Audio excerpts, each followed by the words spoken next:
একই ব্যক্তির নামে দুটি ভোটার কার্ড। 26-এর বিধানসভার আগে ভুয়ো ভোটার ধরতে ময়দানে নেমেছে তৃণমূল। এবার ফের ভুয়ো ভোটারের হদিশ পূর্ব বর্ধমানে।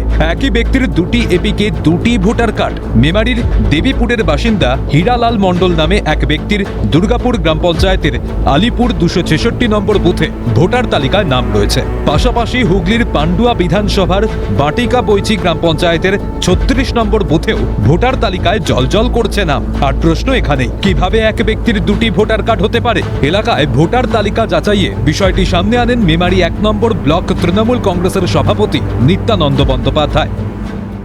আলিপুর স্টেশনের পাশেই তার দেখলাম হীরালাল মণ্ডল বলে কি নাম, তার তো আমরা দেখছি বৈচিতেও নাম আছে হুগলি জেলায় পান্ডুয়া বিধানসভার আন্ডারে।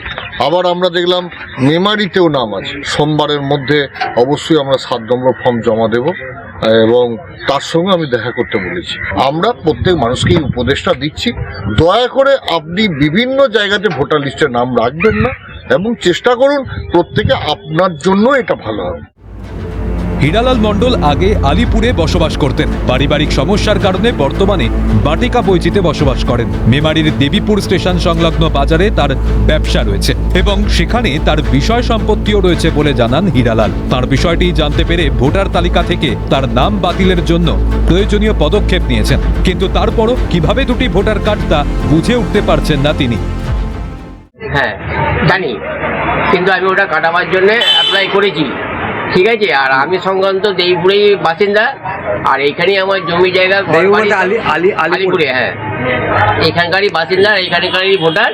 কিন্তু আমার জমি জায়গা থাকাকালীন আমার একটা পারিবারিক অশান্তির জন্য আমি বাইরে ছিলাম, তখন ওখান থেকে তুলেছি, সেটা কাটাবার আমি ব্যবস্থা করেছি। আমি দেবীপুরেটা রাখবো, আলিপুরে, হ্যাঁ আলিপুরটা রাখবো। এখন আপনি এখানেই থাকেন? এখানেই ব্যবসা করেন? হ্যাঁ। ভুয়ো ভোটার ধরতে আঁটোসাঁটো হয়ে নেমেছে শাসক দল। সেই তালিকায় উঠে আসছে একের পর এক নাম, জানিয়েই শুরু জল্পনা। তাহলে ভুয়ো ভোটারই কি এখন রাজনৈতিক অস্ত্র? এখন দেখার 26-এর ভোটের আগে কত ভুয়ো ভোটার সামনে আসে। বর্ধমান থেকে রাজেশ খানের রিপোর্ট, ক্যালকাটা নিউজ।